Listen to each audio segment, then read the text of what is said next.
What if a simple radio signal could mean the difference between life and death?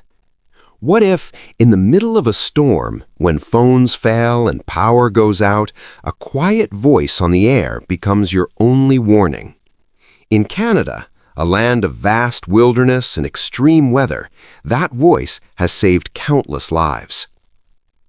Canada is known for its breathtaking landscapes, endless forests, towering mountains, and frozen tundra. But behind that beauty lies a harsh reality, some of the most unpredictable and dangerous weather on Earth. Blizzards that can bury entire towns, tornadoes that appear without warning, ice storms that paralyze cities. For decades, Canadians needed a reliable way to stay informed, no matter how remote they were.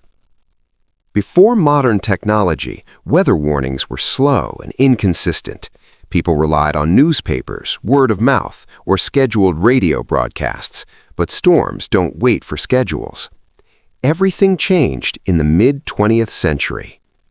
In the 1950s and 60s, scientists and government agencies began exploring ways to broadcast continuous weather information. Inspired by systems in the United States, Canada started developing its own dedicated weather radio network. This effort was led by Environment Canada, the country's official weather authority. Their mission was simple but powerful: create a system that could broadcast real-time weather updates 24/7 directly to the public, even in the most remote areas. The birth of Weather Radio Canada. By the 1970s, Canada officially launched Weather Radio Canada. This wasn't just another radio station, it was something entirely different.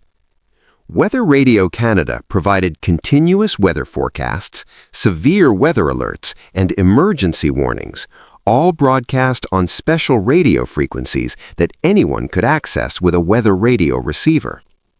Unlike regular radio, these broadcasts never stopped. Day or night, summer or winter, the signal was always there, quietly waiting. How it saved lives. The real power of weather radio came from its alert system. Special receivers could be programmed to stay silent until danger approached. When a tornado warning, blizzard alert, or flood emergency was issued, the radio would suddenly come to life with a loud alarm. Imagine sleeping peacefully in a rural Canadian town, and suddenly a piercing tone cuts through the silence. A voice follows. Severe weather warning. Take shelter immediately. That warning could give you minutes, sometimes seconds, to act, and those moments could save your life. Facing Canada's harshest storms. Canada's geography makes weather communication extremely difficult. Remote communities in places like the Arctic or deep forests often have limited internet or cell service. In these regions, weather radio became a lifeline. During massive events like ice storms in Ontario or blizzards in the prairies, power lines fall and communication systems fail, but battery-powered weather radios keep working. That reliability turned Weather Radio Canada into one of the most trusted emergency systems in the country. Evolution in the digital age. As technology advanced, so did weather radio. The system expanded to cover most populated areas of Canada, with transmitters placed strategically across the country. It also integrated with modern alert systems, including Emergency Alert System Ask broadcasts, smartphone alerts, and television interruptions. But even in the age of smartphones and apps, weather radio remains essential. Why? Because it doesn't depend on internet access. It doesn't crash during network overloads, and it works when everything else fails. Legacy and importance today. Today, Weather Radio Canada continues to operate as a silent guardian. Millions of Canadians may never hear it, but when they do, it matters.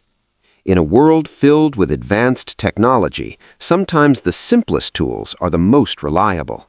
A small radio, a steady signal, a warning voice in the dark. Because when the storm comes and the world goes quiet, that voice on the radio might be the only thing standing between you and disaster.